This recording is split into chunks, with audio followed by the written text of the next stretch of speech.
Hi guys, இந்த வீடியோவில் இப்போ ரீசெண்டாக release ஆகிருக்கிற Spiderman brand new day இந்த படத்துடைய முழு கதையை தான் இந்த வீடியோவில் பார்க்க போகிறோம். ஸோ அதுக்கெல்லாம் முன்னாடி நான் உங்ககிட்ட கேட்குற ஒரே விஷயம், இந்த வீடியோக்கு லைக் பண்ணிவிட்டு நம்ம சேனலை சப்ஸ்கிரைப் பண்ணிக்கோங்க. கூடவே ஹைப் ஆப்ஷனும் வரும், அதை கிளிக் பண்ணிங்க அப்படின்னா அதுதான் நம்ம சேனலுக்கு பண்ணக்கூடிய ஒரு பெரிய சப்போர்ட்டாக இருக்கும்.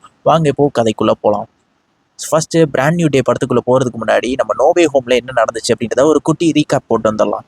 நம்ம பீட்டர் பார்க்கர் தான் ஸ்பைடர்மேன் அப்படின்றது இருக்கிற எல்லா மக்களுக்குமே தெரிஞ்சு போயிடுது. அது அவருக்கு மட்டும் ஆபத்தா முடியல, அவரை சுற்றி இருக்கிற அவரோட ஃப்ரெண்ட்ஸுக்குமே அது வந்து ஒரு பெரிய பிரச்சனையாக இருக்குது. இதனாலேயே நம்ம பீட்டர் என்ன நினைக்கிறான், டாக்டர் ஸ்டேஞ்ச் கிட்ட போயிட்டு பீட்டர் பார்க்கர் தான் ஸ்பைடர்மேன் அப்படின்றத எல்லாரும் மறந்துடணும் அப்படின்ற மாதிரி ஒரு ஸ்பெல்ல போட சொல்கிறான். அவருமே அதை போடுறாரு. பட் அது வந்து ஒரு பெரிய பிரச்சனையாக மாறிடுது. யூனிவர்சல் லெவலில் இருக்கிற எல்லா சூப்பர் வில்லன்ஸையுமே வந்து இந்த யூனிவர்ஸ்குள்ளே அது கொண்டு வந்து விட்டுருது. ஸோ இதுக்கப்புறம் அந்த பிரச்சனையெல்லாம் சால்வ் பண்ணி லாஸ்ட்டில் பீட்டர் பார்க்கர் அப்படின்ற ஒருத்தனையே எல்லாரும் மறந்துடணும் அப்படின்ற மாதிரி ஒரு ஸ்பெல்ல போட்டுடுறாங்க. ஸோ அது மூலிமா என்ன நடக்குது, நம்ம பீட்டர் பார்க்கர் கூட இருக்கிற ஃப்ரெண்ட்ஸுக்குமே அது எல்லாமே மறந்து போயிடுது. அதாவது நெட் அண்ட் எம்ஜே ரெண்டு பேருக்குமே பீட்டர் பார்க்கர் தன்னோட வாழ்க்கையில இல்லை அப்படின்ற மாதிரி அவங்க மைண்டில் ஆயிடுது. அதாவது பீட்டர் பார்க்கரோட மெமரிஸ் எல்லாமே அழிஞ்சு போயிடுது. அது மட்டும் இல்லாமல் உயிருக்குயிராக நேசித்த ஆண்ட்மேவும் இறந்து போயிடுறாங்க. ஸோ இப்போது நம்ம பீட்டர் பார்க்கருக்கு யாருமே கிடையாது, லோன்லியாக தான் இருக்காரு. அந்த மாதிரி தான் நோவே ஹோமும் எண்ட் ஆயிருக்கும். ஸோ இப்போ பிராண்ட் நியூ டேல அப்படியே கண்டினியூ பண்ணலாம். என்னதான் பீட்டர் பார்க்கரா இவருக்கு ஒரு பெரிய வாழ்க்கை இல்லைனாலுமே ஸ்பைடர்மேனா மக்களுக்கு உதவுற அந்த கடமையை வந்து பண்ணிக்கிட்டே தான் இருக்கான் நம்ம பீட்ரு. ஒவ்வொரு நாளுமே அவனால் முடிஞ்ச உதவிகளை வந்து பண்ணிக்கிட்டே இருக்கான். ஸோ இப்படியே வந்து வருஷக்கணக்காக வந்து தனியாகவே வாழ்ந்துட்டு இருக்கானே சொல்லலாம். ஏன் அவனோட ஃப்ரெண்ட்ஸ் கிட்ட எந்த ஒரு விஷயத்தையுமே சொல்லலை அப்படின்னு பார்த்தீங்கன்னா, அவங்களுக்கு இதனால எதுவும் ஆபத்து வந்துடக்கூடாது அப்படின்றதுக்காகவே ரெண்டு பேர்கிட்டையும் போய் மறுபடியும் அந்த விஷயத்தெல்லாம் சொல்லாமலே இருக்கான். அது மட்டும் இல்லை, அவங்க ஃப்ரெண்ட்ஸ் ரெண்டு பேரையுமே வந்து அவன் மொபைலில் விளாக் மூலிமா கவனிச்சுக்கிட்டே தான் இருப்பான். அவங்க எங்கெங்கெல்லாம் போகிறாங்க எல்லாத்தையுமே வந்து அவன் பார்த்துட்டே தான் இருக்கான். ஆனால் நம்ம பீட்டர் பார்த்தீங்கன்னா எம்ஜே கிட்ட ஒரு லெட்டர் கொடுக்கணும். அதாவது அவனுக்கு நடந்த விஷயத்தெல்லாமே வந்து ஞாபகப்படுத்துகிற மாதிரி ஒரு லெட்டரில் எழுதி வச்சிருப்பான் எம்ஜே கிட்ட கொடுக்கலான்னு சொல்லி. ஆனால் அதை வந்து அவனால் கொடுக்கவே முடியாது. அதை தான் வந்து டெய்லியும் எடுத்து வச்சு படிச்சுக்கிட்டே ஸோ ஒரு ஞாபகார்த்தமாக பார்த்துட்டு இருப்பான். அண்ட் அவனுக்கு வந்து பார்த்தீங்கன்னா எப்பயுமே அந்த ஊரில் ஒரு அலர்ட் மெசேஜ் மாதிரி வரும். எங்கேயாவது வந்து கிரிமினல் ஆக்டிவிட்டிஸ் இருந்தது அப்படின்னா அவனுக்கு ஒரு அலர்ட்டாக வந்துடும். ஸோ அது மூலிமா அவன் அங்கே போய் அந்த பிரச்சனையை வந்து சால்வ் பண்ணிடுவான். ஸோ இதுக்கெல்லாம் வந்து அவனுக்கு உதவி பண்ணுறது யாருன்னு பார்த்தீங்கன்னா போலீஸில் ஒரு லேடி இருப்பாங்க. ஸோ அந்த லேடி கூட இவன் எப்பயுமே கான்டாக்டில் இருப்பான். அந்த லேடிக்கு வந்து ஸ்பைடர்மேன் யார் அப்படின்றது தெரியாது. பட் ஸ்பைடர்மேன் கூட அவங்க எப்பயுமே கம்யூனிகேஷனில் தான் இருப்பாங்க. ஸோ இப்படியே தான் நம்ம பீட்டரோட வாழ்க்கை வந்து போயிட்டே இருக்குது. ஒரு முழு நேரம் ஸ்பைடர்மேனாகவே நம்ம பீட்டர் வந்து மாறிட்டான். ஸோ பீட்டர் அப்படின்ற அவனோட லைஃப் வந்து, அதாவது அவனோட ரியல் நேமை யூஸ் பண்ணாமல் வேறு நேமை வச்சு தான் அவனோட ரியல் ஃபேஸை காமிச்சு வாழ்ந்துட்டு இருக்கான். பட் இதை தவிர்த்து முக்கால்வாசி நேரம் அவன் ஸ்பைடர்மேனாக தான் இருக்கான். அப்போது ஒரு நாள் நம்ம ஸ்பைடர்மேனுக்கு ஒரு அலர்ட் மெசேஜ் வருது. சரி என்ன நடக்குது அப்படின்னு சொல்லிட்டு அங்கே போய் பார்த்தா ஒரு டேங்கர் வண்டி வந்து டேமேஜ் கண்ட்ரோல் ஏரியாவை போய் தாக்குறதுக்காக போயிட்டு இருக்கு. இந்த டேமேஜ் கண்ட்ரோல் அப்படின்றது என்னன்னு பார்த்தீங்கன்னா, நம்ம அயன்மேனால ஸ்டார்ட் பண்ணப்பட்ட ஒரு நிறுவனம் தான் இது. ஸோ எதுக்காக ஸ்டார்ட் பண்ணாங்கன்னு பார்த்தீங்கன்னா, இந்த மாதிரி சூப்பர் வில்லன்ஸ்னாலையும் சூப்பர் ஹியூமன்ஸ்னாலையும் ஏற்படுற அந்த டேமேஜ் இருக்குல்ல, அது எல்லாத்தையுமே சரி செய்யறதுக்கான ஒரு டிபார்ட்மெண்ட்டாக தான் இது வந்து ஸ்டார்ட் ஆச்சு. அந்த டேமேஜ் கண்ட்ரோல் பில்டிங்கை வந்து தாக்குறதுக்காக இந்த டேங்கர் வண்டி போயிட்டு இருக்கு. ஸோ இதை தடுக்கலாம்னு சொல்லி நம்ம ஸ்பைடர்மேன் ட்ரை பண்ண, அங்கேருந்து அவன் வந்து ஆக்சிடென்டலாக ஒரு வண்டியில் போய் மோதுறான். அந்த வண்டியில் யார் இருக்கான்னு பார்த்தீங்கன்னா ஃப்ராங்க் அப்படின்றவர் தான். ஸோ இவரை பற்றி தெரிஞ்சுக்கணும் அப்படின்னா டேர் டெவில் அண்ட் பனிஷர் சீரீஸில் பார்த்துருந்தீங்கன்னா தெரியும். ஸோ இவர் ஒரு பனிஷர். ஸோ இவரை ஆல்ரெடி நம்ம ஸ்பைடர்மேன் வந்து ஒரு கட்டத்தில் வந்து காப்பாற்றிருப்பாரு. ஸோ அந்த விஷயத்த சொல்லிட்டு நீ இதில் வராத அப்படின்ற மாதிரி ஃப்ராங்கை பார்த்து சொல்கிறாரு. ஸோ ஃப்ராங்கை அங்கேருந்து தடுத்து நிறுத்திட்டு அந்த டேங்கரை நோக்கி நம்ம ஸ்பைடர்மேன் போகிறான். ஸோ எப்படியாவது வந்து இந்த டேமேஜ் கண்ட்ரோல் ஏரியாவை வந்து காப்பாற்றணும்னு சொல்லி நினைக்கிறான். ஆனால் அதுக்குள்ளே அந்த டேங்கர் அந்த டேமேஜ் கண்ட்ரோல் பில்டிங்குள்ளே போய் மோதி நிற்கிது. ஸோ அந்த டேங்கருக்குள்ளே யாரா இருக்கா அப்படின்னு சொல்லிட்டு நம்ம ஸ்பைடர்மேன் போய் பார்த்தா அங்கே இருக்கிறது ஒரு வயசான பாட்டி. இந்த பாட்டியை இவ்வளோ நேரம் அந்த வண்டியை ஓட்டுச்சு அப்படின்ற மாதிரி ஸ்பைடர்மேனுக்கு ஒரே சந்தேகம். அப்போ அந்த பாட்டி நம்ம ஸ்பைடர்மேனை பார்த்து மொரட்டு சிரிப்பாங்க பாருங்க. அப்படியே அங்கே பக்கத்தில் இருக்கிற இன்னொரு சோல்ஜரும் அதே மாதிரியே பேச ஆரம்பிக்கிறாங்க. என்னடா அது இப்போதானே இந்த பாட்டி வில்லத்தனமாக இருந்தாங்க, அதுக்குள்ளே இவன் எப்படி மாறிட்டானே அப்படின்ற மாதிரி யோசிக்கிறான்.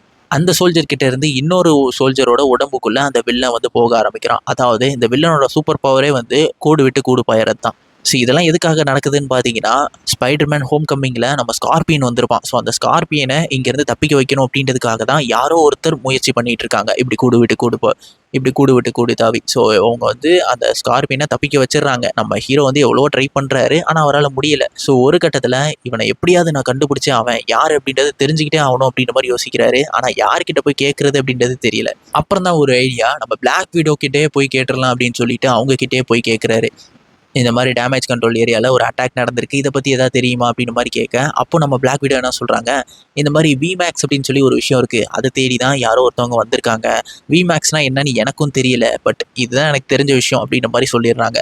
நம்ம ஹீரோவும் சரி ஓகே உங்களுக்கு தெரிஞ்சதை சொன்னீங்க அப்படின்ற மாதிரி சொல்லிட்டு அந்த விஷயத்தை எடுத்துகிட்டு போய் அந்த டேமேஜ் கண்ட்ரோலோட ஹெட் இருக்கார்ல, அவர்கிட்ட போய் கேட்குறாரு நம்ம ஹீரோ. அதாவது விமேக்ஸ் பற்றி உங்களுக்கு தெரியுமா அப்படின்ற மாதிரி.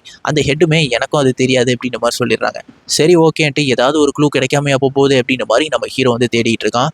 அதுக்கப்புறமா ஒரு காஃபி ஷாப்பில் காஃபி குடிக்கலான்னு போய் உட்காந்துருக்கும் போது நம்ம நெட்டை வந்து பார்க்குறான் பீட்டர். ஸோ ரொம்ப நாள் கழிச்சு நம்ம ஃப்ரெண்டை நேரில் பார்த்துருக்கோம் அப்படின்ற மாதிரி பேச ட்ரை பண்ணுறான். ஆனால் அவனால் பேச முடியல. நெட்டும் அங்கேருந்து போக நெட்டை ஃபாலோ பண்ணிகிட்டே நம்ம ஹீரோவும் போயிட்டு இருக்கான். நம்ம நெட்டு பார்த்தீங்கன்னா அவங்க ஃப்ரெண்ட்ஸுக்காக ஒரு பார்ட்டி அரேஞ்ச் பண்ணியிருக்கான் போல. ஸோ அந்த பார்ட்டிக்குள்ளே அவனும் உள்ளே போக நம்ம ஹீரோவும் யாரையும் கேட்காம உள்ளே போயிடுறான். ஒரு பொக்கையை மட்டும் கையில் எடுத்துகிட்டு உள்ளே போகிறான். ஸோ அங்கே போயிட்டு ஒரு ரூம்குள்ளே போய் பார்க்குறான். அங்கே நம்ம நெட்டு வந்து ஸ்பைடர்மேன் பார்த்தீங்கன்னா எல்லா விஷயத்தையுமே வந்து ரிசர்ச் பண்ணுற மாதிரி அவன் வந்து போர்டில் வந்து ஒட்டி வச்சிருக்கான். அது எல்லாத்தையுமே பார்த்து இவன் கொஞ்சம் சந்தோஷப்படுறான். ஏன்னா நம்ம ஃப்ரெண்டு இன்னும் அப்படியே தான் இருக்கான் அப்படின்ற மாதிரி யோசிச்சுட்டு இருக்கும்போது நெட் அந்த இடத்துக்கு வந்துடுறான். நீ யார், புதுசாக இருக்கே அப்படின்ற மாதிரி கேட்க, நான் இந்த மாதிரி நெய்பர் தான், பக்கத்து வீட்டில் தான் இருக்கேன், இங்கே பார்ட்டி நடக்குதுன்னு கேள்விப்பட்டேன், அதனால தான் வந்தேன் அப்படின்ற மாதிரி சொல்லி சமாளிக்கிறான். அந்த இடத்துக்கு எம்ஜேவும் வந்துடுறாங்க. ஸோ அதை பார்த்தோன்னே நம்ம ஹீரோவுக்கு அவ்வளோதான் பக்குன்னு ஆயிடுது. ஏன்னா ரொம்ப வருஷம் கழிச்சு எம்ஜேவை நேரில் பார்க்குறான். 2 பேரும் ஹாய் சொல்லிக்கிறாங்க. அப்போ அவன் கையில் இருக்கிற பொக்கையை பார்த்துட்டு எம்ஜே அது வந்து நமக்கு தானா அப்படின்ற மாதிரி கேட்க, ஆமாம் உங்களுக்கு தான் கிஃப்டாக கொண்டு வந்தேன் அப்படின்ற மாதிரி சொல்லி கொடுத்துட்றான். எம்ஜேவும் அதை எடுத்துகிட்டு போக அதுக்கப்புறமா கொஞ்சம் நேரம் கழிச்சு எம்ஜே வந்து அவளோட பாய் ஃப்ரெண்டை கிஸ் பண்ணுறதை நம்ம ஹீரோ பார்த்துட்றான். இதை பார்த்தோன்னே அவனால் தாங்கிக்கவே முடியல. ஏன்னா தன்னோட உயிருக்கு உயிராக நேசித்த ஒரு பொண்ணு வந்து இன்னொரு பையனை கிஸ் பண்ணுறதை பார்த்தா யாருக்கு தான் வந்து மனசு வலிக்காது. ஸோ அங்கேருந்து ரொம்பவே வலியோட நம்ம ஹீரோ வந்து போகிறான். ஆல்ரெடி அவன் வந்து லோன்லி லிஸ்ட்டில் தான் இருக்கான். நிறைய டிப்ரெஷனு இதெல்லாம் இருந்து எல்லாமே சேர்த்து போட்டு அவனை தாக்க ஆரம்பிக்குது. ஸோ அதோடயே போயிட்டு நம்ம ஹீரோ வந்து மயங்கி விழுந்துடுறான் அவனோட அப்பார்ட்மெண்ட்டில். ஸோ கண்முழிச்சு பார்த்தா ஏதோ ஒரு ஸ்ட்ரீட்டுக்குள்ளே மேலே அவன் உடம்பு சுற்றி வலையா இருக்குது, அப்படியே தொங்கிட்டு இருக்கான். இவனுக்கு எங்கே இருக்கோனே தெரியல. ஒரு சிலந்தி எப்படி புதுசாக பிறக்கும் போது அதை சுற்றி வந்து வலையோடு இருக்குமோ அதே மாதிரி தான் நம்ம ஹீரோ இப்போ இருக்கான். ஸோ அவன் வந்து அந்த வலையெல்லாம் பிரிச்சுட்டு கீழே விழுந்துடுறான். அவன் கையால் வெப்பு விட பார்க்குறான். ஆனால் வெப்பு வரவே மாட்டேங்குது. என்னன்னு பார்த்தா அவன் உடம்புல ஏதோ ஒரு சேஞ்சஸ் வந்து நடக்கிறத அவன் வந்து புரிஞ்சுக்கிறான். ஸோ அப்படியே வந்து அவன் அங்கேருந்து அவனோட வீட்டுக்குள்ளே போய் பார்த்தா அந்த வீடு முழுக்க சிலந்தி வலையாக இருக்குது. இவனுக்கு என்ன நடக்குதுன்றதே புரியல. அப்போ அவன்கிட்ட ஒரு ஏஐ சிஸ்டம் இருக்கும். ஸோ அதுக்கிட்ட என்னோட உடம்புல என்ன சேஞ்சஸ் நடக்குது அப்படின்ற மாதிரி கேட்குறான். அது வந்து இந்த மாதிரி சொல்ல ஆரம்பிக்குது. உனக்குள்ள ஆரக்கன் சொல்லிட்டு ஒரு எனர்ஜி இருக்குது, அது வந்து இன்னும் டெவலப் ஆக ஆரம்பிக்குது, மியூட்டேட் ஆக ஆரம்பிக்குது. இதனால தான் உனக்குள்ள இவ்வளோ பெரிய சேஞ்சஸ் நடக்குது அப்படின்ற மாதிரி சொல்லிட்டு இருக்கு. இது எந்த மாதிரியான ஒரு பிரச்சனைன்னு பார்த்தீங்கன்னா, நம்ம ஹல்க், அதாவது நம்ம ப்ரூஸ் பேனர் இருக்கார்ல, அவருக்குள்ள ஹல்கோட பவர் இருக்கும். ஸோ ஹல்கை வந்து எப்படியாவது கட்டுப்படுத்தணும், வெளியே வரவிடக்கூடாது அப்படின்றதுக்காகவே அவர் ஒரு புதுசாக இன்க்யூபேட்டரை வந்து ரெடி பண்ணி அவரோட உடம்புல வந்து ஃபிட் பண்ணியிருப்பாரு. ஸோ அது மூலிமா ஹல்கை வந்து கண்ட்ரோல் பண்ணிட்டு இருப்பாரு. இப்படி ஒரு விஷயம் தான் நம்ம ஹீரோவுக்கு இப்போ தேவைப்படுது. ஏன்னா இந்த அரக்கன் எனர்ஜி அப்படின்றது வந்து அவனை ஃபுல்லாக கம்ப்ளீட்டாக டேக் ஓவர் பண்ணிடுச்சு அப்படின்னா அவனை கண்ட்ரோல் பண்ணிக்க முடியாது. ஏன்னா இப்போதைக்கு அவனால் அதை வந்து கண்ட்ரோல் பண்ண முடியலை. அவனால் வெப் ஷூட்டரையுமே வந்து யூஸ் பண்ண முடியலை. ஏன்னா அவனுக்கு இப்போ இயற்கையாக வந்து வெப்பு வர ஆரம்பிக்குது. பட் அதை அவனாலையும் கண்ட்ரோலும் பண்ண முடியலை. இப்படி ஒரு பிரச்சனையை வச்சுக்கிட்டு இதை எப்படியாவது சரி பண்ணணும்னு சொல்லிட்டு நம்ம ப்ரூஸ் பேனர்கிட்டே டேரெக்டாக போகிறாரு. அதாவது ஸ்டூடெண்ட் மாதிரி ஆக்ட் பண்ணுறாரு. ஏன்னா பீட்டர் பார்க்கர் தான் ஸ்பைடர்மேன் சொல்லிட்டு ஹல்க்குக்குமே தெரியாது, யாருக்குமே தெரியாது. ஸோ அதனால ஒரு ஸ்டூடெண்ட் மாதிரி போயிட்டு நீங்கள் எப்படி ஹல்காக மாறுறதை வந்து ஸ்டாப் பண்ணுறீங்க, அதை எப்படி கண்ட்ரோல் பண்ணுறீங்க அப்படின்ற மாதிரி அந்த இன்க்யூபேட்டரை பற்றி எல்லா விஷயத்தையுமே வந்து அவர் வந்து டீட்டெயில்ஸை வாங்கிட்டு இருக்காரு. ஏன்னா இவருக்கு ஏற்ற மாதிரி அதை வந்து ஃபார்ம் பண்ணணும் அப்படின்றதுக்காக. நம்ம ப்ரூஸ் பேனருமே இவன் ஒரு ஸ்டூடெண்ட் தான் அப்படின்னு நம்பி எல்லா விஷயத்தையுமே வந்து சொல்லிட்டு இருக்காரு. அப்போ நம்ம ஹீரோக்கு ஒரு அலர்ட் மெசேஜ் வருது, ஏதோ ஒரு பிரச்சனை அப்படின்னு சொல்லிட்டு. அந்த இடத்துக்கு போய் பார்த்தா அவனோட வெப்சூட்டர் வந்து ஒர்க் ஆக மாட்டேங்குது. அண்ட் அவன் கையில இருந்து வர வலையுமே வந்து அந்த அளவுக்கு வர மாட்டேங்குது, எஃபெக்டிவா இல்லை. ஏன்னா நம்ம ஹீரோவால கண்ட்ரோல் பண்ண முடியல. இப்போதானே அது புதுசாக சேஞ்சஸ் வந்துட்டு இருக்கு, அதனால. அண்ட் அந்த இடத்துல பிரச்சனை கொடுக்கறது நம்ம ஸ்கார்பியன் தான். ஸோ ஸ்கார்பியனை ஆல்ரெடி ஒருத்தர் வந்து தப்பிக்க வச்சிருப்பாங்கல்ல. ஸோ அந்த ஸ்கார்பியன் தான் இப்போது டேமேஜ் கண்ட்ரோல் பில்டிங்கை வந்து மறுபடியும் தாக்குறதுக்காக வந்திருக்கான். ஸோ இவனை வந்து யாரும் மைண்ட் கண்ட்ரோல் பண்ணுறாங்க அப்படின்றது நம்ம ஸ்பைடர்மேனுக்கு புரியுது. அந்த ஆல்ரெடி ஒருத்தர் வந்து மைண்ட் கண்ட்ரோல் பண்ணிட்டு இருந்தாங்கல்ல, அதே நபர் தான் இப்போ வந்து மைண்ட் கண்ட்ரோல் பண்ணிட்டு இருக்காங்க அப்படின்றத புரிஞ்சுக்கிட்டு நம்ம ஸ்கார்பியனை எப்படியோ வந்து டிஃபெண்ட் பண்ண ஸ்டார்ட் பண்ணுறாரு. ஆனால் அவரால் தான் வெப் விட முடியலையே. ஸோ அதனாலேயே வந்து பலமாக அடி வாங்கிட்டு இருக்கான் நம்ம ஸ்பைடர்மேனு. அப்போ திடீர்னு அவனுக்குள்ளே இருக்கிற அந்த அரக்கன் எனர்ஜி வந்து இன்னுமே வந்து பயங்கரமாக ஃபார்ம் ஆக ஆரம்பிக்குது. அவனோட கண் எல்லாமே டார்க்காக மாறி அந்த பவர் அதிகமாகி ஆர்கானிக்காக அவன் கையிலேருந்து வெப்பு வருது. ஸோ அது மூலிமா அந்த ஸ்கார்பியனை போட்டு பந்தாட ஆரம்பிக்கிறான் நம்ம ஸ்பைடர்மேனு. அந்த ஒரு விஷயத்தில் என்ன நடந்தது, பக்கத்தில் ஒரு போலீஸ்கார் வந்துட்டு இருக்கோம். அந்த போலீஸ்கார் மேலேயே ஸ்கார்பியனை தூக்கி போட அதில் 2 போலீஸ் வேற அடிபட்டுடுறாங்க. ஸோ இதே சாதாரண ஸ்பைடர்மேனாக இருந்தால் எந்த ஒரு பீப்புளுக்குமே பாதிப்பு வந்திருக்காது. பட் ஸோ இந்த எனர்ஜி, அதாவது இந்த சேஞ்சஸ்னால நம்ம ஸ்பைடர்மேனுக்கு மக்களுக்கும் ஆபத்து அப்படின்றது புரிய வருது. ஸோ இது எப்படியாவது கண்ட்ரோல் பண்ணணும் அப்படின்னு நம்ம ஸ்பைடர்மேனும் நினைக்கிறான். ஸோ அந்த இடத்துல ஸ்கார்பியன் மேலே எந்த ஒரு தப்பும் இல்லை. ஸோ அதனால அதை வந்து சொல்லிட்டு அங்கேருந்து நம்ம ஸ்பைடர்மேன் வந்து போகிறான். ஸோ இப்போது நம்ம ஹல்க்கு கிட்ட இருக்கிற மாதிரி நம்மளும் ஒரு இன்குபேட்டரை ரெடி பண்ணணும். அதாவது ஒரு சிப் மாதிரி அப்படின்னு சொல்லிட்டு ஒரு சிப்பை வந்து ரெடி பண்ணுறான். இந்த சிப்பை அவனோட உடம்புல பொருத்திட்டான் அப்படின்னா அவனுக்குள்ளே இருக்கிற அந்த ஒரு ஆரக்கன் எனர்ஜி வந்து கண்ட்ரோல் பண்ணிக்கலாம் அப்படின்றத வந்து நம்புகிறான். பட் ஒவ்வொரு வாட்டியும் அவன் பண்ணுற எல்லா முயற்சியுமே வந்து ஃபெயிலியரில் தான் போய் முடியுது. அப்படிதான் லாஸ்ட்டாக ஒரு சிப்பை வந்து ரெடி பண்ணிவிட்டு அதை டெஸ்ட் பண்ணுறதுக்காக ஸ்ட்ரீட்டில் போயிட்டு அதை அவனோட உடம்புல வந்து பொருத்திட்டு இப்போ வெப்போட ட்ரை பண்ணுறான். ஆனால் அதில் அடி வாங்கி மறுபடியும் ஃபெயில் ஆகிடுது. பட் அந்த நேரம் அங்கே இருக்கிற ஒருத்தர் பீட்டர் பார்க்கர் அப்படின்ற மாதிரி கூப்பிட்றான்.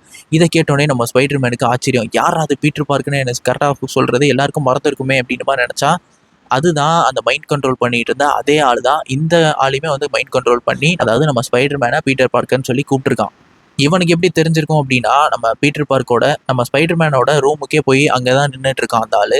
அதாவது அந்த எம்ஜேக்கு லெட்டர் எழுதி வச்சிருப்பான்ல, நான் தான் ஸ்பைடர்மேன் பீட்டர் பார்க்கர் அப்படின்னு சொல்லிட்டு அந்த லெட்டரை வந்து அந்த ஆள் படிச்சிருப்பான். ஸோ அதனால இவன் தான் பீட்டர் பார்க்கர் அப்படின்றது அவங்களுக்கு வந்து தெரிஞ்சிருக்கும். அது மட்டும் இல்லாமல் நீ எம்ஜேவை ரொம்ப லவ் பண்ணுறல, ஸோ இன்னும் கொஞ்ச நேரத்தில் எம்ஜேவை நான் எப்படி சாகடிக்க போகிறேன்னு மட்டும் பாரு அப்படின்னு மாதிரி சொல்லிட்டு அங்கேருந்து ஒவ்வொருத்தர் பாடிக்குள்ளேயும் ட்ரான்ஸ்ஃபார்ம் ஆகி அப்படியே போயிட்டே இருக்கான் அந்த மைண்ட் கண்ட்ரோல் பண்ணுறவன். ஸோ அவன் ஒவ்வொருத்தர் மைண்டுக்குள்ளேயும் தாவி தாவி போயிட்டு இருக்க நம்ம ஸ்பைடர்மேனு ரொம்பவே யோசிக்கிறான். இதை எப்படியாவது நம்ம இன்டெலிஜென்ட்டாக தான் மூவ் பண்ணி ஆகணும் அப்படின்னு சொல்லிட்டு அந்த மைண்ட் கண்ட்ரோல் பண்ணுறவன் எத்தனை அடி டிஸ்டன்ஸில் இருந்தால் மட்டும் கண்ட்ரோல் பண்ண முடியும் அப்படின்றத தெரிஞ்சுக்கிறான் நம்ம ஹீரோ. அதாவது 33 அடிக்குள்ளே இருந்தால் மட்டும்தான் பீப்புளோட மைண்டுக்குள்ளே அவனால் வந்து ட்ரான்ஸ்ஃபார்ம் பண்ணி போக முடியும். ஸோ அதை தெரிஞ்சுக்கிட்டு கடைசியாக ட்ரான்ஸ்ஃபார்ம் ஆன அந்த ஹியூமனை மேலே யாருமே இல்லாத இடத்துல போய் மாட்ட விட்டுறான். ஸோ இப்போது 33 அடிக்கு எந்த ஒரு பீப்புளுமே கிடையாது. ஸோ யாருக்குள்ளேயுமே அவனால் மைண்ட் கண்ட்ரோல் பண்ண முடியாது. அண்டு நம்ம ஸ்பைடர்மேனை அவன் மைண்ட் கண்ட்ரோல் பண்ணலாமே அப்படின்னு நீங்கள் நினைக்கலாம். பட் அதை கண்ட்ரோல் பண்ண ட்ரை பண்ணியுமே நம்ம ஸ்பைடர்மேனோட மைண்டுக்குள்ளே அவனால் போக முடியலை. ஸ்பைடர்மேன் கிட்ட அப்படி ஏதோ ஒரு விஷயம் இருக்குது. இருந்தாலுமே அவன் வந்து எம்ஜேவை சாகடிப்பேன் அப்படின்றத சேலஞ்ச் பண்ணதுனால நம்ம ஹீரோ வந்து எம்ஜேக்கு ஆபத்து இருக்குது, அவளை வந்து நம்ம காப்பாற்றி ஆகணும்னு சொல்லி எம்ஜேவை பார்க்கறதுக்காக போகிறான். அங்கே போயிட்டு நம்ம எம்ஜே கிட்ட இந்த மாதிரி உனக்கு ஆபத்து இருக்குது, உன்னை நான் எப்படியாவது சேஃபான இடத்துக்கு கூப்பிட்டு போகிறேன் அப்படின்னு மாதிரி சொல்ல எம்ஜே ஃபஸ்ட்டு நம்பலை. அதுக்கப்புறம் சரி ஓகே ஸ்பைடர்மேன் அப்படின்றதுனால நம்பி கூட போகிறான். ஸோ நம்ம ஸ்பைடர்மேனும் ஒரு சேஃபான இடத்துக்கு கொண்டு போகணும்னு சொல்லி ஒரு டெரஸ் மாதிரியான ஒரு ஏரியா இருக்குது, அந்த இடத்துக்கு கூப்பிட்டு போகிறான். அங்கே போயிட்டு நம்ம எம்ஜே வந்து இந்த மாதிரி ஸ்பைடர்மேனை பார்த்து உனக்கு எப்படி எங்களுக்கு எப்போல்லாம் ஆபத்து வருதோ எல்லாமே தெரியுது, ஏன்னா நானும் நெட்டும் 2 பேரும் எந்த பிரச்சனையில மாட்டினாலும் நீ வந்து காப்பாற்றிடுற. ஸோ இதுக்கு முன்னாடி உன்னையே எங்களுக்கு தெரியுமா, ஏதாவது நடந்திருக்கா, நாங்கள் எதையாவது மறந்துட்டோமா அப்படின்ற மாதிரிலாம் கேட்க ஆரம்பிக்கிறான். இதெல்லாம் கேட்டோடனே நம்ம ஸ்பைடர்மேனுக்கு ஒரே ஆச்சரியமாயிடுது. எப்படா இவளுக்கு ஏதோ ஞாபகம் வருதா அப்படின்ற மாதிரி. அப்போ எம்ஜே வந்து உன்னோட மாஸ்க்கை கலட்டு அப்படின்ற மாதிரி சொல்லி மாஸ்க்கை கலட்டி கிஸ் பண்ணுறான்.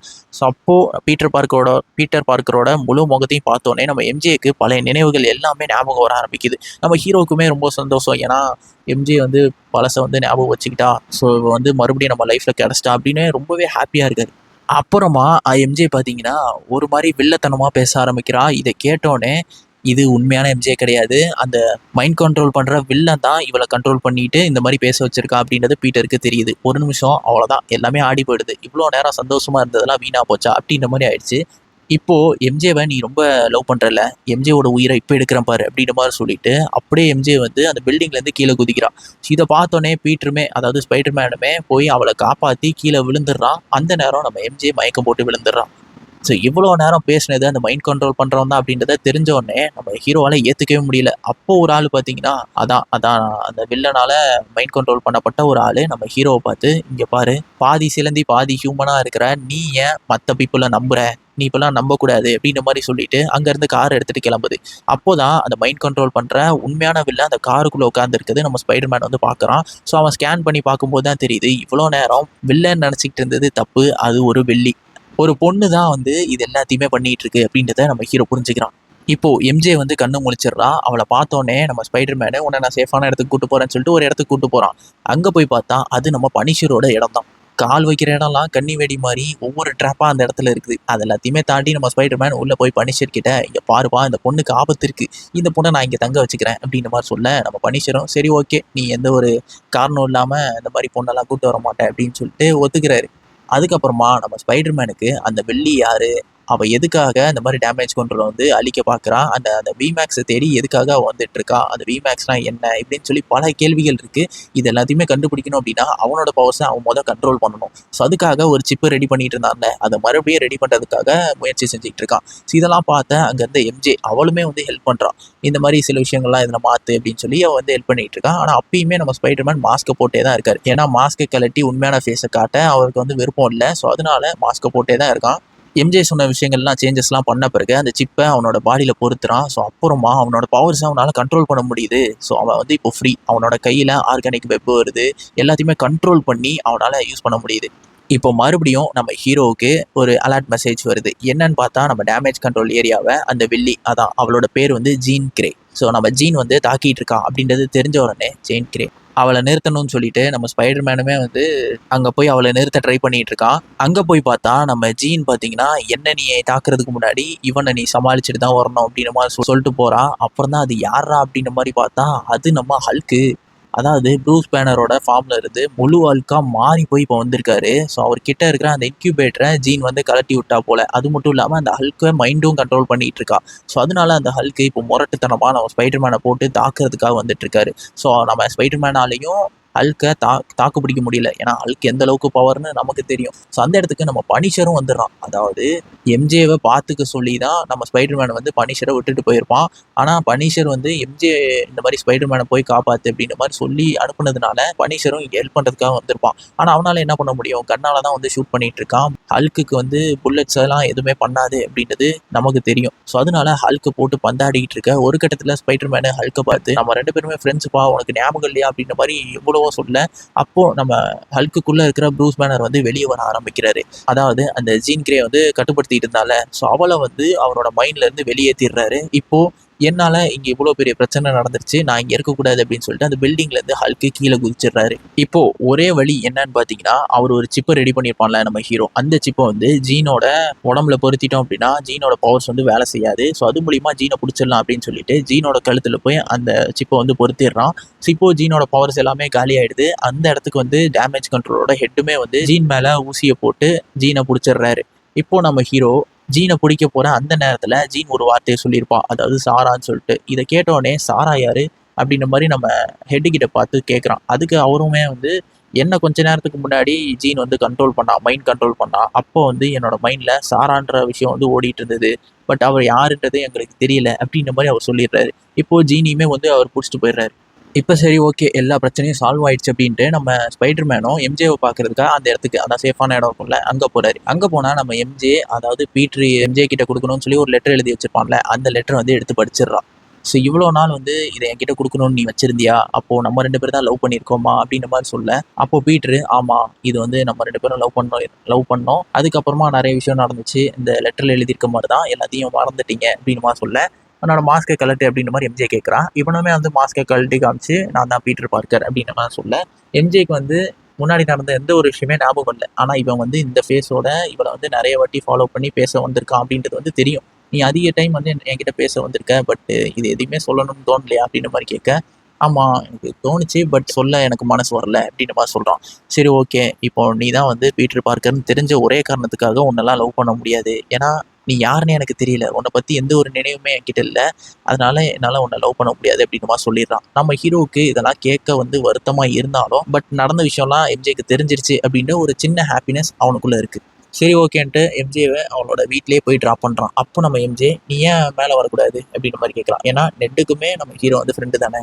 ஸோ நெட்டை ஒரு வாட்டி பார்த்து ஹாய் சொல்லிட்டு போ அப்படின்ற மாதிரி சொல்கிறான். சரி, ஓகேன்ட்டு நம்ம ஹீரோவும் மேலே வரான். நெட் அங்கே தான் இருக்கான். நெட்டுக்கு வந்து ஸ்பைடர்மேனை பார்த்தோன்னே ரொம்பவே சந்தோஷம். ஏன்னா ஸ்பைடர்மேனை ட்ராக் பண்ணுறதுல தான் இவன் கில்லாடியாகவே இருக்கான். அதுக்காகவே ஒரு ஆப்பவே வந்து அவன் தயாரித்து வச்சுருக்கானா பார்த்துக்கோங்களேன். அந்த ஆப்பில் ஸ்பைடர்மேன் எங்கே இருக்கானோ அது எல்லாத்தையுமே ட்ராக் பண்ணி சொல்லிடும், இந்த இடத்துல தான் ஸ்பைடர்மேன் இருக்கான் அப்படின்னு சொல்லிட்டு. அந்த ஆப்பில் இங்கே தான் வந்து நம்ம ஸ்பைடர்மேன் இருக்கிற மாதிரி நம்ம நெட்டுக்கு காமிக்கும். ஸோ அதெல்லாம் பார்த்துட்டு ஸ்பைடர்மேனை பார்த்து ரொம்பவே ஜாலியாக பேசிகிட்டு இருக்கான். அதுக்கப்புறமா 3 பேரும் சேர்ந்து உட்காந்து பேச ஆரம்பிக்கிறாங்க. மறுபடியும் ஒரு ஃப்ரெண்ட்ஸ் மாதிரி மாறிடுறாங்கன்னே வச்சுக்கோங்களேன். அப்போது நம்ம எம்ஜேக்கு தெரியும், அதாவது இதுக்கு முன்னாடி நம்ம லவ் பண்ணியிருக்கோம், ஃப்ரெண்ட்ஸாக இருந்திருக்கோன்ட்டு. ஆனால் நெட்டுக்கு வந்து தெரியாது இதுக்கு முன்னாடி நம்ம ஃப்ரெண்ட்ஸ்னு. பட் இப்போ வந்து அவன் ஒரு ஃப்ரெண்ட்ஸ் மாதிரி பேசிகிட்டு இருக்கான், அவ்வளோதான். அண்ட் அப்போ எம்ஜே என்ன கேட்குறான், இந்த மாதிரி என்னோட மைண்டை யாரோ கண்ட்ரோல் பண்ண மாதிரி இருந்தது. நான் திடீர்னு முழிச்சு பார்த்தா அந்த ஸ்ட்ரீட்டில் இருந்தேன், மறுபடியும் கண் முழிச்சு பார்த்தா நீ வந்து காப்பாற்றியிருந்த. ஸோ எனக்கு என்ன நடந்துச்சுனே தெரியல அப்படின்ற மாதிரி வந்து எம்ஜே சொல்கிறா. அப்போ தான் நம்ம ஹீரோக்கு ஒரு விஷயம் ஸ்ட்ரைக் ஆகுது. அந்த டேமேஜ் கண்ட்ரோலோட ஹெட்டு சொல்லியிருப்பாரு, இந்த மாதிரி என்னை வந்து ஜீன் வந்து கண்ட்ரோல் பண்ணப்போ என்னோட மைண்டில் சாரான்ற விஷயம் வந்து ஓடிட்டு இருந்தது அப்படின்ற மாதிரி சொல்லியிருப்பாரு. எம்ஜேக்கு அவர் கண்ட்ரோல் பண்ணும்போது மைண்டில் எதுவுமே ஞாபகம் இல்லை, பட் அவருக்கு மட்டும் எப்படி ஞாபகம் இருக்கும்? அப்போ அவர் ஏதோ பொய் சொல்லியிருக்காரு அப்படின்றத நம்ம ஸ்பைடர்மேன் கண்டுபிடிச்சிடறான். அதாவது அந்த டேமேஜ் கண்ட்ரோலோட ஹெட்டே ஒரு வில்ல மாதிரி தான், அதாவது ஒரு கெட்டவன். நம்ம ஜீனை பிடிச்சி வச்சுட்டு டெலிபதி, அதாவது ஜீனோட டெலிபதி பவரை வந்து ரெப்ளிகேட் பண்ணுறதுக்கான ஒரு ப்ரோக்ராமை வந்து பண்ணிகிட்டு இருப்பாரு. அவளை ஒரு சேர்ல உட்கார வச்சு அவளோட பவர்ஸ் எல்லாமே எப்படி வந்து ஒர்க் ஆகுது அப்படின்றத தெரிஞ்சுக்கிறதுக்காக சயின்டிஸ்ட் வச்சு ஒரு ஒர்க் பண்ணிட்டு இருப்பாரு. இதெல்லாம் கண்டுபிடிச்ச நம்ம பீட்டருமே வந்து அங்க காப்பாத்துறதுக்காக வந்துட்டு இருக்கான். அப்போதான் ஒரு ஃபிளாஷ்பேக்கை நமக்கு காமிக்கிறாங்க. அதாவது பல வருஷங்களுக்கு முன்னாடி நம்ம ஜின்னுக்கு வந்து சாரான்னு சொல்லி ஒரு அக்கா இருந்திருப்பாங்க. ஸோ அவளுக்குமே வந்து டெலிபதி பவர் அதிகமாக இருந்திருக்கும். ஸோ அவள் தான் வந்து நம்ம ஜின்னுக்குமே வந்து சொல்லி கொடுத்துருப்பா. ஸோ அப்படி அவங்க 2 பேரும் பார்க்கில் உட்காந்துருக்கும் போது அந்த டேமேஜ் கண்ட்ரோலோட ஹெட்டு அந்த ஆளுங்கெல்லாம் வந்து சாராவை பிடிச்சிட்டு போயிடுறாங்க. நம்ம சாரா தான் வந்து ஜின்னையுமே வந்து காப்பாற்றி விட்டுருப்பா. ஸோ ஜின்னு மட்டும் அங்கே இருக்கும்போது சாராவை எப்படியாவது கண்டுபிடிச்சாகணும்னு சொல்லி பல வருஷமாக ட்ரை பண்ணியிருப்பா. ஸோ அதனால தான் அவள் வந்து இந்த டேமேஜ் கண்ட்ரோல் ஏரியாவுக்கும் வந்திருப்பா. ஸோ விமேக்ஸ் எதுக்காக அவள் தேடினான்னு பார்த்தீங்கன்னா, கடைசியாக சாரா வந்து விமேக்ஸ் அப்படின்ற ஒரு விஷயத்தை தான் அவளோட டெலிபதி பவர் மூலிமா நம்ம ஜின்னுக்கு வந்து மைண்ட்லேயே வந்து சென்ட் பண்ணியிருப்பா. ஸோ அதனால விமேக்ஸ்ன்றது ஏதோ ஒரு ப்ரோக்ராம் போல அப்படின்னு நினச்சிக்கிட்டு தான் நம்ம ஜின்னு வந்து இந்த டேமேஜ் கண்ட்ரோல் ஏரியாவுக்கு தேடி வந்திருப்பா. முக்கியமாக அவள் வந்ததே அவளோட சிஸ்டரை தேடி தான். ஸோ இப்போ அவளுக்கு ஒரு விஷயம் தெரிஞ்சு போச்சு. என் சிஸ்டரை வந்து நீங்கள் இந்த மாதிரி ஒரு டெஸ்ட் எல்லாம் பண்ணி கொலை பண்ணியிருக்கீங்க. ஸோ அதனால நான் உங்களை சும்மா விட மாட்டேன் அப்படின்னு சொல்லிட்டு ரொம்பவே கோவப்படுறா. இந்த ஒரு கோவம் அவளுக்குள்ள இருக்கிற பவர்ஸை வந்து இன்னும் அல்டிமேட்டாக மாற்றுது. அதாவது இவளால் 33 அடிக்குள்ளே இருக்கவங்களை மட்டும் தானே கண்ட்ரோல் பண்ண முடியும். பட் இப்போ அவளோட பவர்ஸ் வந்து அதிகமாகி 1 கிலோமீட்டர் ரேடியஸில் இருக்க எல்லாரோட மைண்டையுமே அவள் கண்ட்ரோல் பண்ண ஆரம்பிக்கிறான். ஸோ எல்லாருமே வந்து அப்படியே ஃப்ரீஸ் ஆகி நிற்கிறாங்க. அண்ட் நம்ம ஃப்ராங்க் பனிஷர் இருக்கார்ல, அவருமே வந்து இந்த விஷயத்த பார்த்துட்டு அந்த இடத்துல ஸ்டாப் பண்ணிடுறாரு. இது எப்படியாவது வந்து நிறுத்தணும் அப்படின்னு மாதிரி நினைக்கிறாரு. நம்ம ஸ்பைடர் மேனுமே அந்த டேமேஜ் கண்ட்ரோல் ஏரியாவுக்கு ஜீனை காப்பாற்றுறதுக்காக வந்துருவான். ஆனால் அங்கே இருக்கிற எல்லாரோட மைண்டுமே கண்ட்ரோலாக இருக்கிறத பார்த்தோன்னே ஏதோ ஒன்று நடந்திருக்குது அப்படின்றத புரிஞ்சுக்கிறான். ஆனாலுமே நம்ம ஜின்னுக்கு ஸ்பைடர் மேனை சுத்தமாக பிடிக்கல. ஏன்னா ஸ்பைடர் மேனால தான் இவன் இங்கேயே மாட்டியிருப்பா. ஸோ அதனால அங்கே ஒரு ஹேண்ட் குரூப்னு சொல்லி ஒருத்தவங்க இருப்பாங்க. சரி, நீங்கள் டேர் டெவில் பார்த்துருந்தீங்கன்னா தெரிஞ்சிருக்கும். இந்த ஹேண்ட் குரூப் வருவாங்க. ஸோ அதாவது இவங்க நிஞ்சா குரூப்னே சொல்லலாம். ஸோ அவங்கள வச்சு மைண்ட் கண்ட்ரோல் பண்ணி நம்ம ஸ்பைடர் மேனை வந்து அட்டாக் பண்ண விடுறோம். நம்ம ஸ்பைடர் மேனால ஒரு கட்டத்துக்கு மேலே அடிக்க முடியல. அப்போது அவரோட பாடியில் பொருத்தி இருந்த அந்த இன்குபேட்டர் இருக்கும்ல, அதாவது அந்த சிப்பு, அதை எடுத்துட்டு முழு அரக்கன் பவரை வந்து அவனுக்குள்ளே வர வச்சிடறான். இப்போ வந்து அவன் இயற்கையாகவே அந்த பவரை வந்து கண்ட்ரோல் பண்ணுறான். ஸோ இந்த இடத்துல தான் ஒரு பவர்ஃபுல்லான டைலாக் வரும். அதாவது நம்ம ஜின்னு வந்து, நீ யார், உண்மையிலே பீட்டர் பார்க்கறா இல்லை ஸ்பைடர் மேனா சொல்லு அப்படின்னுமா சொல்ல, நான் 2மே தான் அப்படின்னு சொல்லிட்டு அந்த அரக்கன் பவரையும் கண்ட்ரோல் பண்ணி அங்கே இருக்கிற எல்லாருமே அடிச்சு போட்டு இப்போ ஜின்னு இருக்கிற அந்த ஏரியாக்குள்ளேயே போகிறான். ஸோ போயிட்டு ஜின்னு கிட்ட, இங்கே பாரு, நான் உன்னை காப்பாற்றுறதுக்காக தான் வந்திருக்கேன். நீ வந்து கெட்டவெல்லாம் கிடையாது, நீ நல்லவ தான். வேணும்னா என் மைண்ட்குள்ளே போய் பாரு, எனக்குள்ளேயும் உனக்குள்ளே இருக்கிற மாதிரியே தான் வழியும் இருக்குது. அப்போயாவது என்னை நீ புரிஞ்சுப்ப அப்படின்னு மாதிரி சொல்ல, சரி ஓகேன்னு சொல்லிட்டு ஜின்னு வந்து நம்ம ஹீரோவோட மைண்ட்குள்ளே போய் பார்க்குறான். அங்கே போனால் நம்ம ஹீரோவும் இதனால தான் நிறைய பாதிக்கப்பட்டிருக்காரு அப்படின்றத தெரிஞ்சுக்கிறான். இவ எப்படி வந்து அவளோட சிஸ்டரை இழந்தாலும் அதே மாதிரி நம்ம ஹீரோ ஆண்ட் மேவை இழந்திருப்பாரு. ஸோ அந்த ஒரு வழி அவருக்குள்ளே இருக்கும். அது மட்டும் இல்லாமல் ஆண்ட் மே பக்கத்தில் உட்காந்துட்டு இந்த மாதிரி நம்ம ஸ்பைடர் மேனுக்கு சொல்கிற அதே விஷயத்த ஜின்னை பார்த்து சொல்கிறான். இங்கே பாரு, உனக்கு கிடைச்சிருக்க பவர்ஸ் வந்து இன்னும் மோசமாகலாம். பட் மோசமானாலும் நீ இன்னுமே நல்லது தான் பண்ணிட்டு இருக்க. ஸோ அதனால அதை நினச்சி சந்தோஷப்படு. உனக்கு யாருமே இல்லைன்னா நினைக்காத. உனக்கு பிடிச்சவங்க எப்பயுமே உன் கூடயே தான் இருப்பாங்க, உனக்காக தான் யோசிப்பாங்க அப்படின்ற மாதிரி நல்லா பேச. ஸோ இதெல்லாம் கேட்டோடனே நம்ம ஜின்னுமே மாற ஆரம்பிக்கிறா. ஸோ அவளுக்குள்ள வந்து ஒரு சேஞ்சஸ் நடக்குது. அந்த பீட்டர் பார்க்கரையுமே அவன் வந்து புரிஞ்சுக்கிறான். அந்த நேரம் நம்ம ஃப்ராங்க் என்ன பண்ணுறாரு, இது எல்லாத்தையுமே ஒன்றுமே புரிஞ்சிக்காம ஜின்னை எப்படியாவது போட்டு தள்ளணும், அப்போ தான் இந்த 1 கிலோமீட்டர் ரேடியஸில் இருக்கிற பீப்புளை வந்து காப்பாற்ற முடியும்னு சொல்லிட்டு தூரத்துலேருந்து ஸ்னைப்பரை யூஸ் பண்ணி ஜின்னு மேலே கன்னை வந்து ஷூட் பண்ணுறாரு. அந்த நேரம் நம்ம ஹீரோக்கு தான் ஸ்பைடி சென்ஸ் இருக்கும்ல, ஸோ அதை சென்ஸ் பண்ணிவிட்டு அந்த புல்லட் வந்து ஜின் மேலே படக்கூடாதுன்னு சொல்லி தன்னையே வந்து சாக்ரிஃபைஸ் பண்ணுற அளவுக்கு போயிடுறாரு. அதாவது அவரோட உடம்புல அந்த புல்லட்டை வாங்கிக்கிறாரு. இப்போது ரத்தம் ஊற்ற நம்ம ஸ்பைடர் மேன் கீழே விழுகிறாரு. நம்ம ஜின்னால் தாங்கிக்கவே முடியல. இப்போ தான் வந்து நம்ம ஸ்பைடர் மேனை புரிஞ்சுக்கிட்டான். ஆனால் அதுக்குள்ளே ஸ்பைடர் மேன் தன்னோட உயிரை கொடுத்து சாக போகிறானே அப்படின்ற மாதிரி நினைக்கும் போது, நான் உன்னை விட்டு போக மாட்டேன் அப்படின்னு மாதிரி சொல்கிறான். ஆனால் ஸ்பைடர் மேனே, நீ இங்கேருந்து போ, அதுதான் உனக்கு சேஃப் அப்படின்ற மாதிரி சொல்கிறான். இதுக்கப்புறம் என்ன நடக்குது, நம்ம பனிஷர் இதெல்லாம் தெரிஞ்சுக்கிட்டு, அதாவது சுற்றி இருக்கிற எல்லா பீப்புளுமே இப்போது விடுதலை ஆயிடுறாங்க. அந்த மைண்ட் கண்ட்ரோல் பவர்ஸ் எல்லாமே போயிடுச்சு. இப்போ நம்ம பனிஷர் ஸ்பைடர் மேனை தூக்கிட்டு போறாரு, ஹாஸ்பிட்டலில் போய் சேர்க்கிறாரு. ஸோ ஹாஸ்பிட்டல்ல இருந்து பல மணி நேரம் கழிச்சு காமிக்கிறாங்க. நம்ம ஹீரோ கண்முழிச்சு பார்க்குறான். பக்கத்தில் ஃப்ராங்க் மட்டும் உட்காந்துருக்காரு. என்னடான்னு பார்த்தா இவ்வளோ நேரம் வந்து நம்ம ஹீரோ சுயநிலைவில் இல்லை, இப்போ தான் வந்திருக்காரு. என்னாச்சு அப்படின்ற மாதிரி கேட்க, அப்போ ஃப்ராங்க் சொல்றாரு, நீ அங்கே விழுந்து கிடந்த போது உன்னோட உயிரை காப்பாத்துறதுக்காக இன்னுமே அந்த ஜீன் தான் வந்து ட்ரை பண்ணிட்டு இருந்தா. ஸோ அவளால தான் நீ உயிரோட இருக்க அப்படின்னு கூட அவர் சொல்றாரு. அதாவது அப்போதான் நம்ம ஜின்னை காமிக்கிறாங்க. ஜின்னுக்கு தான் வந்து பவர்ஸ் இப்போ அதிகமாயிடுச்சுல. ஸோ அவள் வந்து வேற எங்கேயோ ஒரு இடத்துல உட்காந்து நம்ம ஹீரோ சுயநிலைவே இல்லாதப்போ அவனோட மைண்டை கண்ட்ரோல் பண்ணி அவனுக்கு பதிலாக இவ வந்து ப்ரீத் பண்ணிட்டு இருந்திருப்பான். ஸோ அந்த அளவுக்கு பவரை வந்து யூஸ் பண்ணி நம்ம ஹீரோ வந்து காப்பாற்றிருப்பான். ஸோ இப்போ அவன் கண் முழிச்சிட்டான் அப்படின்றது தெரிஞ்சோடனே நம்ம ஜின்னுக்கு வந்து ஒரு சந்தோஷம். அண்ட் ஃப்ராங்க்குமே இந்த மாதிரி ஒரு விஷயத்த சொல்றாரு. நீ ஹாஸ்பிட்டலில் வந்ததுல இருந்தே ஸ்பைடர்மேனுக்கு எதுவும் ஆகக்கூடாதுன்னு சொல்லி பீப்புள் வந்து இந்த ஹாஸ்பிட்டல் சுற்றி நிற்கிறாங்க பார் அப்படின்னு சொல்லி ஜன்னலை திருப்பி பார்த்தா நம்ம ஸ்பைடர்மேனுக்கும் அவ்வளோ சந்தோஷம். இத்தனை பீப்புள் வந்து ஸ்பைடர்மேனுக்காக நிற்கிறாங்க அப்படின்னு சொல்லிட்டு. ஸோ இப்போ ஒரே ஒரு சந்தேகம் தான், நான் எப்படி வெளியே போவேன்? நான் வந்து இதே ஃபேஸோ அதாவது பீட்டர் ஃபேஸோட போனேன் அப்படின்னா எல்லாரும் பார்த்துருவாங்களே அப்படின்னு மாதிரி கேட்க, அப்போ ஃப்ராங்க் வந்து அதுக்கு ஒரு ஐடியா வச்சிருக்கேன் அப்படின்னு மாதிரி சொல்கிறான். நம்ம பீட்டர் பார்க்குறோம், அதாவது நம்ம ஸ்பைடர்மேனு மாஸ்க்லாம் இல்லாமல் பீட்டராகவே வெளியே போகிறான். இந்த நேரம் பீப்புள் வந்து பீட்டரை பார்த்துருவாங்கன்னு பார்த்தா அந்த சைடில் இருந்து எல்லாருமே அங்கே பாரு ஸ்பைடர்மேன் அப்படின்னு மாதிரி சொல்கிறாங்க. பார்த்தா நம்ம ஃப்ராங்க்கு ஸ்பைடர்மேனோட மாஸ்க்கை போட்டுட்டு அங்கேருந்து கையை அசைச்சிட்டு இருக்கான். இதெல்லாம் பார்க்க காமெடியாக இருந்தாலும் கீழே இருக்க பீப்புள் அதுதான் ஸ்பைடர்மேன் சொல்லி நம்பி அதை பார்க்க ஆரம்பிக்கிறாங்க. ஸ்பைடர்மேன் வந்து தப்பிச்சிட்டா இருப்பான், அவருக்கு எதுவும் ஆகலை அப்படின்ற மாதிரி அவங்க சந்தோஷப்படுறாங்க. இதெல்லாம் பார்த்து ரசிச்சுட்டு இருந்த பீட்ரு சந்தோஷப்படுறாரு. பீப்புளுக்காக இவ்வளோ உழைச்சாலும் அவங்களோட சந்தோஷத்தை பார்க்குறதுல தான் அவ்வளோ பெரிய மகிழ்ச்சியே இருக்குது அப்படின்னு சொல்லி நம்ம ஹீரோ புரிஞ்சுக்கிட்டு அந்த இடத்துல நின்றுட்டு இருக்கான். அப்படியே அடுத்த நாள் காமிக்கிறாங்க. நம்ம ஹீரோ அதான் ஸ்பைடர்மேனாக இல்லாமல் ஒரு பீட்ரு பார்க்கறான். தன்னோட ரியல் ஃபேஸோட காஃபி ஷாப், அதே காஃபி ஷாப்புக்கு போகிறான். அங்கே நெட்டு உட்காந்துருக்கான். ஸோ அவன் கிட்ட போயிட்டு இந்த மாதிரி இன்ட்ரடியூஸ் பண்ணிக்கிறான், என்னோட பேர் பீட்ரு அப்படின்னு சொல்லி. இதை பார்த்தோன்னே நெட்டுக்கு ஒரு விஷயம் ஞாபகம் வருது. பார்ட்டியில் தான் இவனை வந்து மீட் பண்ணியிருப்பான். பட் வேற ஒரு பேரை சொல்லியிருப்பான். ஓ நீ தானா அவன் அப்படின்ற மாதிரி நெட் இப்போ சொல்ல, அப்போது அவங்க 2 பேருக்கு இடையில இருக்கிற அந்த சைன் வந்து ஞாபகம் வருது. அதாவது இதுக்கு முன்னாடி படங்களில் வந்து இவங்க 2 பேருமே ஃப்ரெண்ட்ஸாக இருந்திருப்பாங்க. அப்போது வந்து கையில் ஒரு சைன் வந்து பண்ணுவாங்க. ஸோ அதே சைனை வந்து இப்போது நம்ம நெட்டு வந்து பண்ண ஆரம்பிக்கிறான். இவனுக்கே ஒன்றும் புரியல. ஆல்ரெடி அவனுக்குள்ளே இருக்கிற மெமரிஸ், அதாவது மசில் மெமரியா இல்லை அவனோட மைண்டில் இருக்க மெமரிஸே திரும்ப வந்துருச்சா அப்படின்றது நமக்கு சரியாக காமிக்கல. பட் அதே சைனை வந்து பண்ண ஆரம்பிச்சுட்டு நீ தானே பீட்டர் அப்படின்ற மாதிரி கேட்குறான்.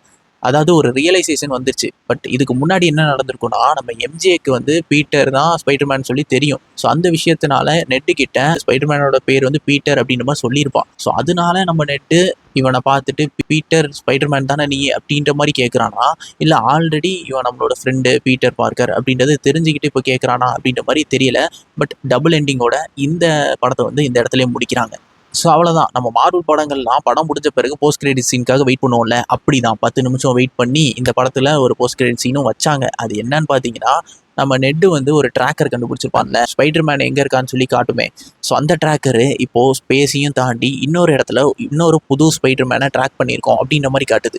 அதாவது யூனிவர்சல் லெவலில் இந்த பிளானட்லேருந்து பக்கத்துலேயே ஒரு ஸ்பைடர்மேனை வந்து ட்ராக் பண்ண முடியுது அப்படின்ற மாதிரி காட்ட அந்த இடத்துல இந்த படத்தை முடிக்கிறாங்க. அது எந்த ஸ்பைடர்மேன், மைல்ஸ் மாரல்ஸா இல்லை டோபி மெகீரா யாருன்னு தெரியல. பட் அதுக்கப்புறமா ஸ்பைடர்மேன் வில் ரிட்டர்ன் அப்படின்ற மாதிரி சொல்லி இந்த படத்தை முடிக்கிறாங்க. இதோட இந்த படமும் முடியுது.